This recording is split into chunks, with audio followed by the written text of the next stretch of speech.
Agora é oficial, Carlo Ancelotti é novo técnico da seleção brasileira. Vídeo de hoje do canal do Nicola conta todos os detalhes do acordo, incluindo o bônus a que ele vai ter direito em caso de título no Mundial do ano que vem. Preciso te atualizar sobre o Corinthians, de olho em um zagueiro paraguaio que atua no River Plate. Para completar, leilão por atacante do Flamengo. Tem o São Paulo decidindo algo sobre reforços que você precisa saber. Já Abel Ferreira tem números assustadores quando o assunto é cartão amarelo e vermelho. Vasco desmentiu informação de um jornalista. Tem também as últimas do mercado, bastidores, finanças e muito mais.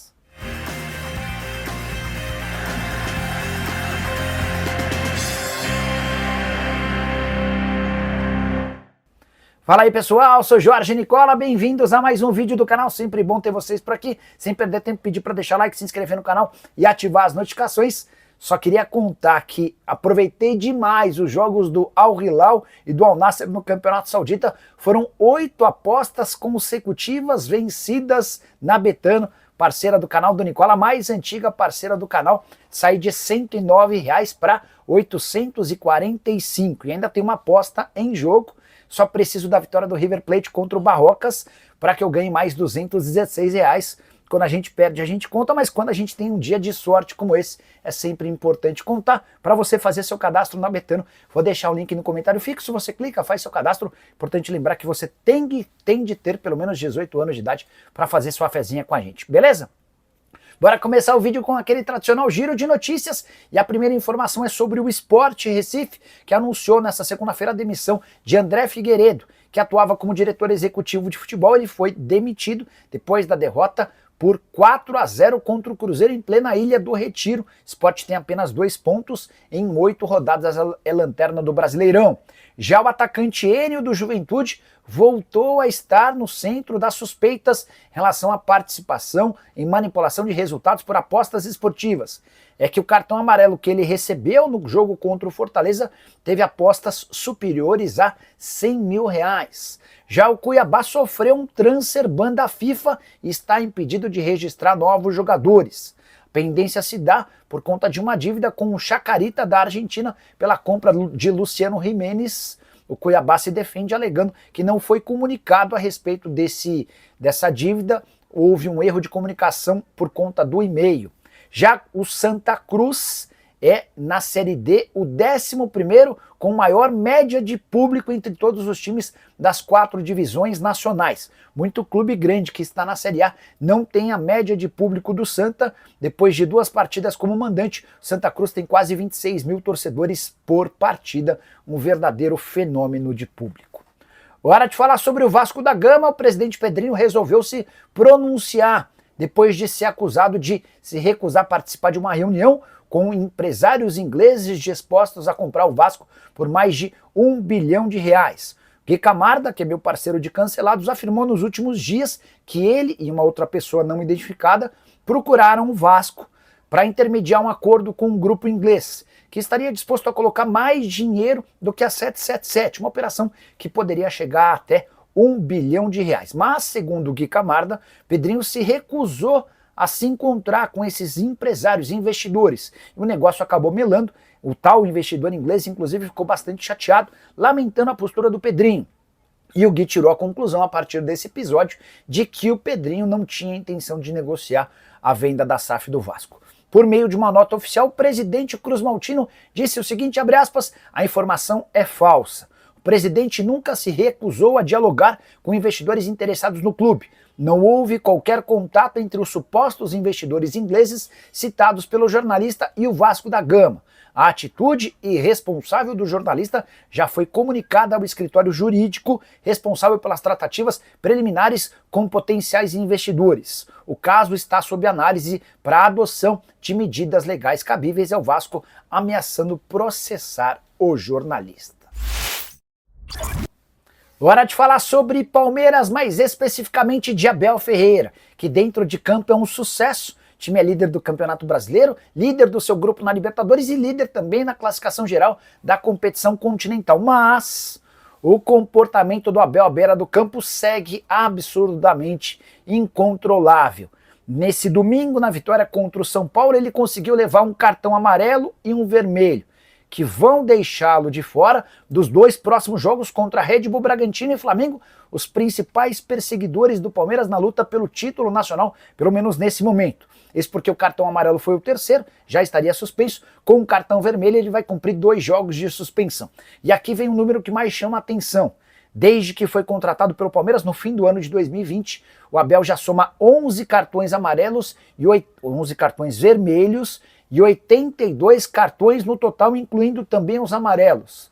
Isso equivale a um cartão a cada 4 partidas disputadas. Leila Pereira não parece nem um pouco incomodada com essa questão e tenta convencer o Abel e seus representantes a assinarem uma renovação do contrato. O vínculo atual se encerra em dezembro de 2025 e a ideia da Leila é contar com o Abel até dezembro de 2027, quando se encerra seu mandato. Palmeiras aguarda a presença do empresário do Abel para o meio desse mês para que essas negociações possam ser avançadas.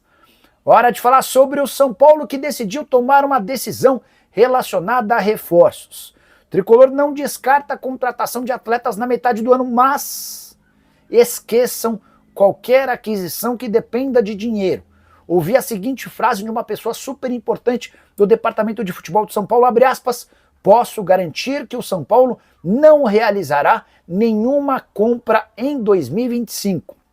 Então é o São Paulo cravando que não há dinheiro para aquisição de direitos econômicos. Nicola, isso significa que o São Paulo não terá reforços? Não.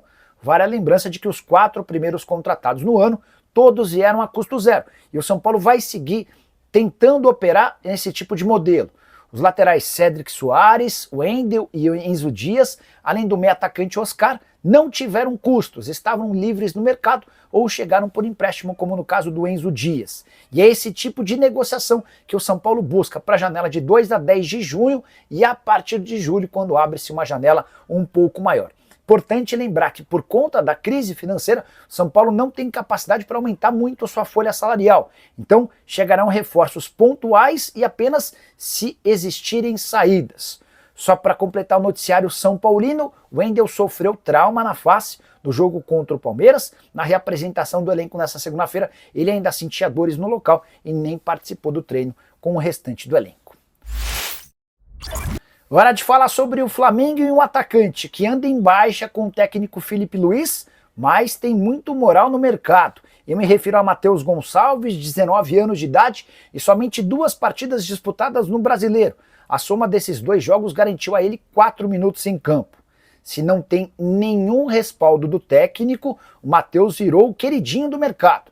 Atlético Mineiro, Cruzeiro, Santos e Grêmio já demonstraram a intenção de contratá-lo. O Jornal Globo chegou a citar nessa segunda-feira que o Galo está disposto a comprá-lo por 56 milhões de reais. Fui checar com o pessoal do Galo e do Flamengo se essa proposta existiu e a resposta dos 2 lados é de que não. Há uma sondagem, uma tentativa de entender as condições para um eventual empréstimo. O Santos, o Grêmio e o Cruzeiro também tentam a contratação do atleta por empréstimo até o fim da temporada. O Flamengo ainda não tem uma decisão tomada a respeito do assunto. Matheus Gonçalves, que nesse ano soma 10 partidas com 2 gols marcados. A última aparição dele em 1º de maio, no jogo contra o Botafogo da Paraíba. Avaliado em 5 milhões de euros, contrato até dezembro de 2027. Para fechar o noticiário rubro-negro, Alan e Pulgar não enfrentarão a LDU na quinta-feira, jogo decisivo para o Flamengo no Maracanã pela Libertadores da América. Em caso de derrota e de pelo menos um empate do Central Córdoba contra o Deportivo Táchira, o Flamengo estará eliminado da fase de grupos da Libertadores com uma rodada de antecedência do fim. Bora falar agora sobre o Corinthians e a chance de um zagueiro paraguaio do River Plate virar reforço para metade do ano. Tenho contado para vocês que o Corinthians está atrás de um atacante de velocidade e de um zagueiro que chegue para ser titular. O site argentino El Craque Deportivo afirma que o Corinthians quer Paulo Dias, jogador de 30 anos de idade, no River Plate há bastante tempo, desde 2020. Na temporada atual são 14 jogos e 1 gol. Última partida em 8 de maio, foi titular na vitória contra o Barcelona, no Equador, pela Libertadores da América. Muita gente repercutindo no Brasil que o Paulo Dias está encostado, o que facilitaria uma negociação com o Corinthians. Não é verdade. Ele jogou a última partida do River, fora de casa, pela Libertadores como titular, partida super importante para que o River avançasse na classificação. O fato de estar avaliado em 5 milhões de euros e já ter 30 anos de idade faz com que o negócio seja praticamente inviável. O Corinthians está atrás de reforços, mas vai precisar ter criatividade para buscar jogadores sem custo ou de custo muito baixo. Não é o caso do Paulo Dias. Estou praticamente descartando esse negócio. Só para completar o noticiário alvinegro, contar que o Dinei, que pediu demissão do cargo de coordenador das categorias de base do Corinthians, antes de ir embora entregou uma planilha para Gaviões da Fiel com a folha salarial dos atletas do Sub-20.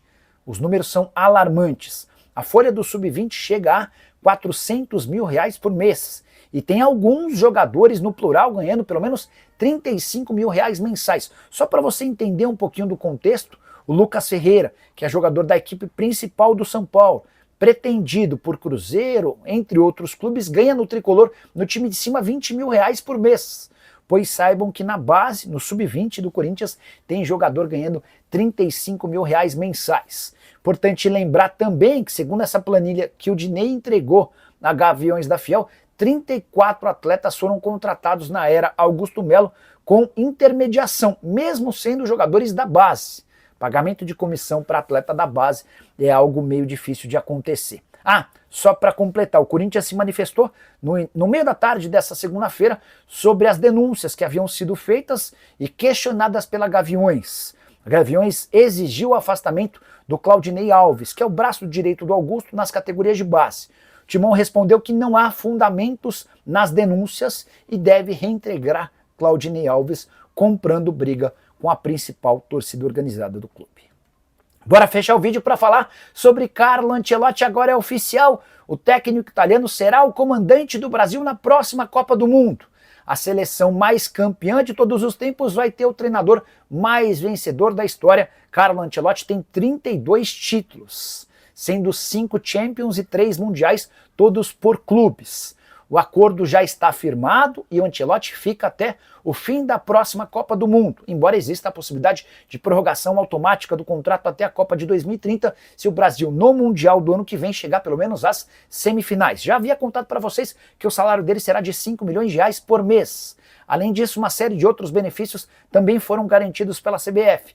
Como uma mansão super luxuosa no Rio de Janeiro, ele vai ter carro blindado, segurança particular, passagens aéreas, plano de saúde internacional, além de seguro de vida. Faltou contar para vocês apenas sobre o valor do bônus a que ele terá direito em caso de título do Mundial. 5 milhões de euros, que equivalem a 31 milhões e meio de reais. Esse é o prêmio prometido pela CBF ao treinador italiano, que chega ao lado de 4 auxiliares, um deles seu filho. Não se descarta a possibilidade de um brasileiro atuar ao lado do Carlito Ancelotti, que se torna o 4º técnico estrangeiro da história da seleção brasileira e tenta quebrar uma marca negativa. Nunca uma seleção foi campeã do mundo com um técnico estrangeiro. Você acha que as chances de o Brasil vencer a Copa do ano que vem aumentam com o Carlo Ancelotti? Eu tenho certeza que sim. E quero acrescentar que antes de ser confirmado como técnico da seleção, Ancelotti já conversou por telefone com o Neymar e também com o Casemiro, afirmando que conta muito com a dupla nos 2 jogos de estreia do Carlo Ancelotti já no mês de junho contra Equador e Paraguai. E você, o que pensa sobre Carlo Ancelotti na seleção brasileira? Eu fui o primeiro a cravar sobre esse acordo. Muita gente desconfiou e ironizou a notícia, ela está confirmada. Agora eu gostaria de saber a sua opinião, usa o espaço para comentário, só não esquece de deixar like, de se inscrever no canal. A gente se encontra às 7 da noite, tem programa do Nico. Tchau!